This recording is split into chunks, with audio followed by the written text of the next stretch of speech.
Hello, I'm Pete Perringer, spokesperson for Montgomery County Fire and Rescue. You probably already know that, but I'm here with Chief Cooper, interim Chief Cooper, and this is July, the Chief's message. And this is going to be a recap of Chief's interim serving as the fire chief for the last couple of months, 6 months or so. So a lot has happened since then. A lot is we're looking forward to July and the rest of the summer. But Chief, welcome. Good to have you in here.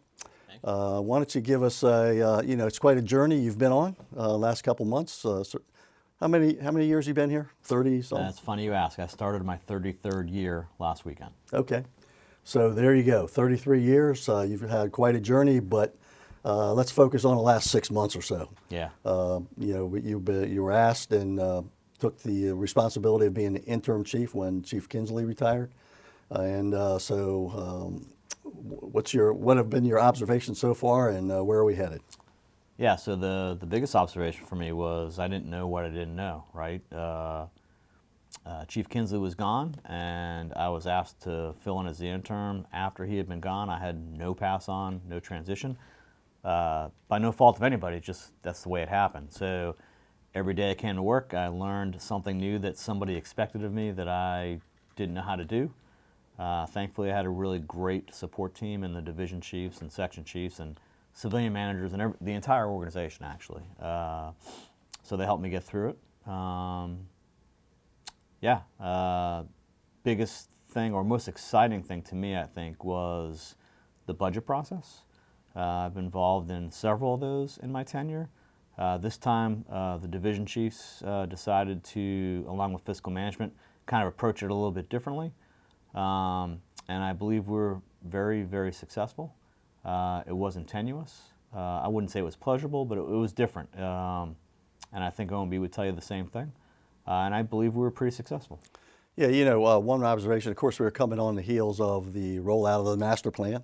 And, so we had all that going on there, which was exciting in itself. I mean, it was quite a creative document, and, we were rolling that out.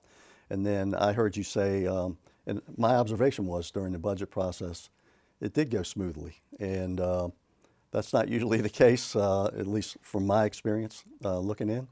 And, you had said that went smoothly, and I think it proved to be the case. It was a fairly successful budget year for us, and we were able to do some things. So what are some of the things, what are some of the highlights as far as you're concerned there as far as the budget? And then we'll talk about some other things. So highlights of the process, what we learned from this process we're going to apply going forward. And it's going to be our strategy going forward until it can't be anymore, right? As far as our success this time around, this is probably a repeat of information, but as everyone should know by now, it's effective July 14th. We have a 4th EMS duty officer. In turn, we've enhanced staffing at Fire Station 40. Not part of the budget process, however, to line it up with the fiscal year, it just made sense. We're changing the staffing complement at both 11 and 15 in order to help promote volunteerism while also assisting the LFRD. We're hoping that will provide better response data out of both stations. Trying to think off the top of my head, another couple recruit classes. As a matter of fact, one just started, one starting in January, and they're testing now for January 25. Correct. 2025. Yeah, 6 months from now, or Yeah. 5 months from now, whatever. One in a year, and I think they're getting ready to start processing another one. Yeah, so that's pretty exciting. Those of you who know Chief Cooper, he's all about the process. Old school people would say he goes by the book, but you already mentioned the process, and that is so true, and I think it served you well for the budget and the other things that you've been able to pull off here as you sat down in that seat with, as you said, kind of here you go. Yeah, run with it. So the process served you well. And I appreciate you saying that, but I'd be remiss if I didn't honestly say it was a team effort. From January 2nd is when I was appointed, for lack of a better term. And again, I've had a tremendous team around me.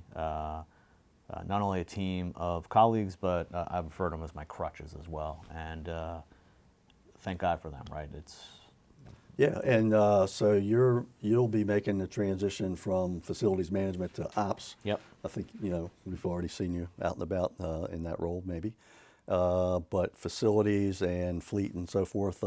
We've got some electric vehicles that we're introducing to the system, and that's a thing going on. There's been some promotions, some movement of personnel around. So you've Yep. had a lot going on here in a relatively short a period real of lot time. going on, yeah. So far, we have one electric response vehicle that's being field tested. It's assigned as a staff vehicle to Battalion Chief Chris Neidhart, who's also taking or initiating all the testing. It ran with Battalion 704 for 24 hours a couple weeks ago. Highly successful test. When it comes to electric vehicles, our biggest concern, everybody's biggest concern, is range anxiety. When's the battery going to go dead on me?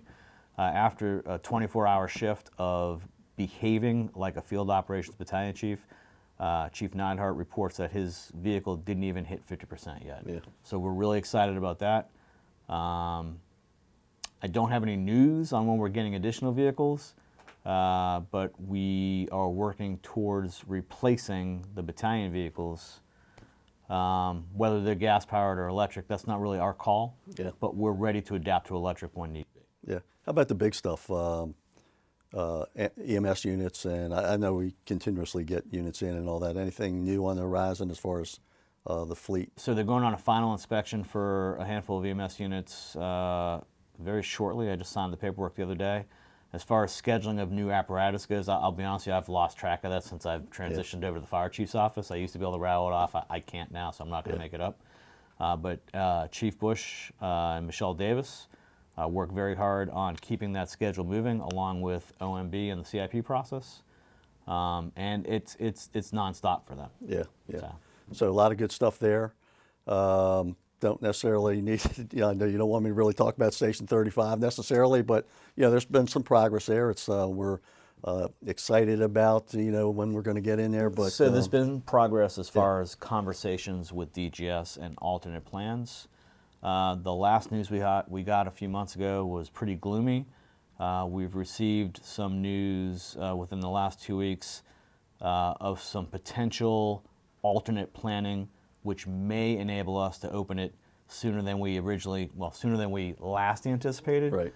I'm hesitant to transmit any of that just because I don't want to, A, jinx anything, or B, put out bad news. But hopefully we'll hear something in the next month or so regarding forward progress on that. Yeah, but the point is the station's there. It's pretty well done. Yep, it's beautiful. For that much, and the crew's still, there's no impact on emergency services there, obviously, Nope. because they're a couple blocks away. So, Yep. So some progress there. I know we're EMS is we're pretty excited about the whole blood Starting July program. 14th. So there you go. I Whole wasn't- blood starts July 14th. The 4th EMS duty officer comes into play July 14th.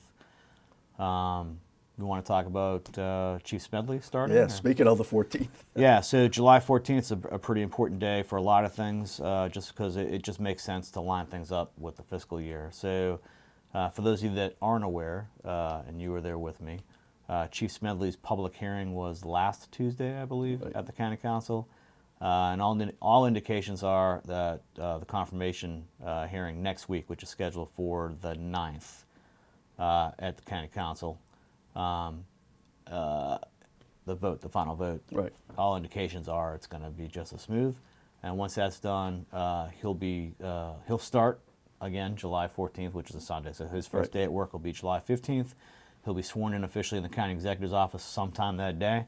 And then I understand within a handful of weeks after that, they'll have a ceremonial swearing in for the entire organization to attend and appreciate. Right. So I know you've had an opportunity to spend some time with Chief Smedley. He's been getting around a little bit. Yep. He's not new to this area, the region, so he's familiar to a large part to us, but I think he's excited to get here, but it's a couple of firsts here. This organization's never had a chief officer from the outside, if that's what you want to call it. So that's exciting, and I think having a regional chief, who's already, that's a big advantage. He's already familiar kind of with what we do here, but I would say Montgomery County's special. You know, we're different. We're the, I would agree. recognized as a state of Montgomery, and there's something to be said about that. So, it's going to be, I know you're kind of leading the way and getting him acclimated to things here. So thank you for that. And yeah, some big changes coming here as far as leadership. And then anything to say, so you're kind of already, I believe, transitioning to ops. You'll be the field ops. I'm in constant communication with Chief Kerrigan. We talk every day. Right. But effective July 14th, I will be the operations chief, and we'll start moving. Yeah. We'll start And Chief Bailey is facilities management. Support services, support services, which includes facilities Yeah, management. Yeah, he moved over there permanently a few months ago, and by all accounts, he's killing it over there like he does everywhere else he goes. Yeah, and of course, Chief Kelly's still volunteer services. Yep. Richard's Chief Richards, human resources. human Yep. resources. Did I get everybody? Yeah. Well, we had a little bit of movement recently. Right. Chief Ergren moved over to the communications section effective last pay period. Okay. With that said, Ben Kaufman was promoted, and he was placed at EMIHS as a section chief. Mm-hmm. We just promoted Peter Dugan to battalion chief, who Right. filled Ben's position. Right. Tony Scott transferred from Battalion 4, was really his home station, to the EMS quality management position. What else have we done? We've made a few additional moves. Training. Oh, Tim Burns was Yep. promoted to assistant chief and went to training. A little while ago, our friend Franz was promoted. And moved Yeah, over. so Franz was promoted back in November, and not knowing what was happening at the time, I asked Franz to be patient with us, and we'll find a position for him. I kind of sold him on the fire chief's executive officer position. I'm very thankful that I did. He's been a huge, tremendous help to me. So. And that's he's kind of the executive officer in the Yep. office of the fire And chief. he's So, going to be probably the most important person for Chief Smedley, at least for the foreseeable future, right? He's Yeah. going to be the guy walking him through everything, letting him know what he didn't know. Yep. So I think we covered a lot of territory. Anything else? Any other observations or hopes or wishes or concerns that you have, going forward, or that have occurred in the last 6 months? I mean, you've covered a lot of territory. I mean, we're a big organization, a lot of moving parts, but you've had to, kind of jump in both feet in many different areas. Yeah. The budget being the big one, of course, that impacts us, all of us. But bringing on a new chief from the outside, huge things there. I know you've had a indoctrination to a lot more to the community and to the politics of things. So I'm sure that's been interesting. I experienced a lot of firsts. It's been very intimidating. I'm much more comfortable now than I was in the beginning. Yeah. It's been a learning experience every single day, but it's been a tremendous honor. Yeah. So. So you have the last word here. Anything you want to end up with here? I want to look at the camera, that one. Mm-hmm.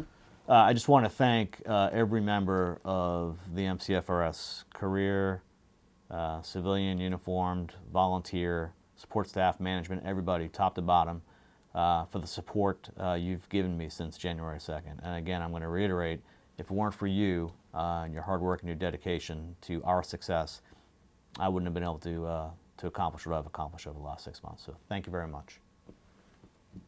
There you go. Thanks, Chief. And I guess the next time I'm sitting here, it'll probably be with another chief. But without me. Yeah.